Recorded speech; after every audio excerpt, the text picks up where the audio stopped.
الذین وہ لوگ یاکلون الربا جو کھاتے ہیں سود، لا یقومون نہیں کھڑے ہوں گے، الا کما یقوم مگر جیسے کھڑا ہوتا ہے الذی وہ آدمی یتخبط وہ شیطان جس کو چھیڑ لیا ہو شیطان نے من المس چھو کر۔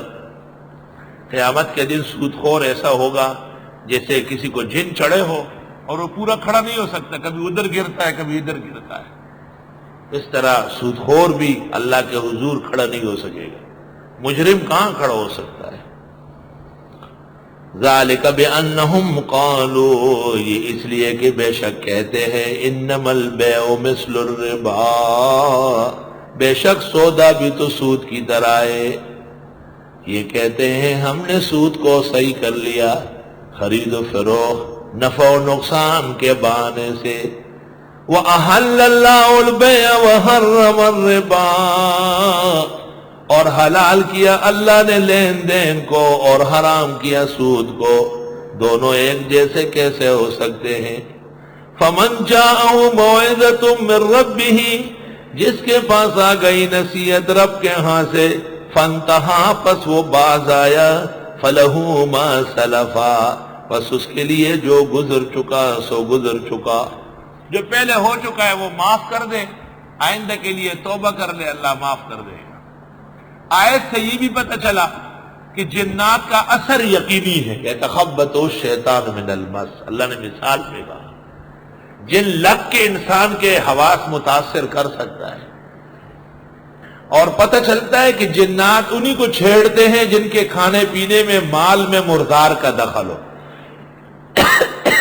اس لیے پاک باز انہیں دم کر کے اثر کم ہو جاتا ہے۔ حدیث میں ہے سود کا 1 روپیہ لینا دینا جیسے 36 مرتبہ زنا کرنا ہے،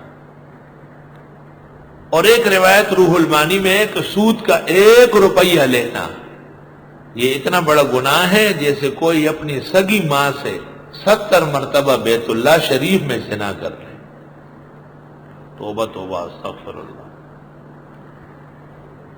وَأَمْرُهُ إِلَى اللَّهِ، اور اس کا معاملہ سپرد خدا ہے۔ وَمَنْ عَادَ جو کوئی لوٹ آیا، فَأُولَٰئِكَ أَصْحَابُ النَّارِ یہ لوگ جہنمی ہیں، ہم فِيهَا خالدون جہنم میں ہمیشہ رہیں گے۔ يَمْحَقُ اللَّهُ الرِّبَا اللہ مٹاتا ہے سود کو، سودی نظام ایک نہ ایک دن فیل ہو جائے گا۔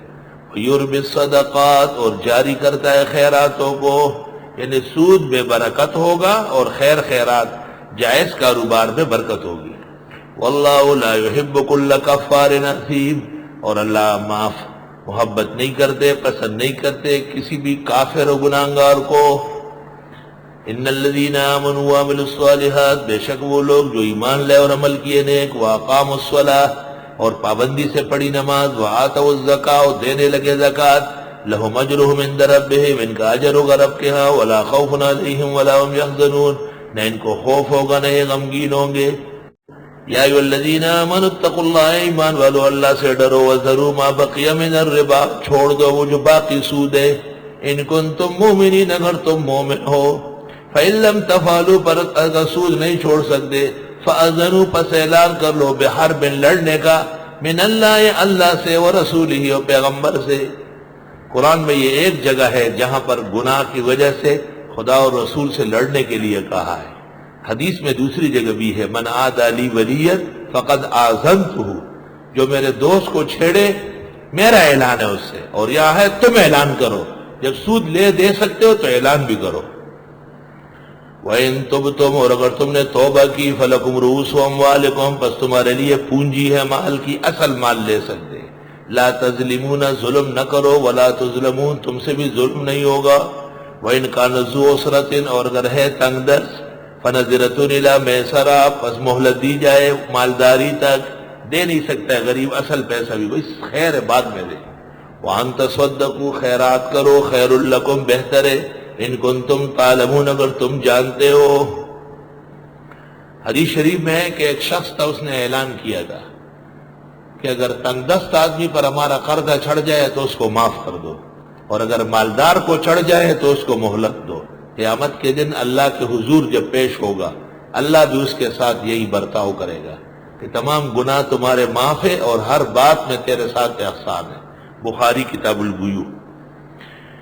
واتقوا یوما، ڈرو اس دن کے آنے سے، ترجعون فیہ الی اللہ، کہ لوٹائے جاؤ گے اس میں اللہ کی طرف، ثم توفی کل نفس ما کسبت، پھر پورا دیا جائے گا ہر انسان کو جو اس نے کمایا، وہم لا یظلمون، کے ساتھ ظلم نہیں ہوگا۔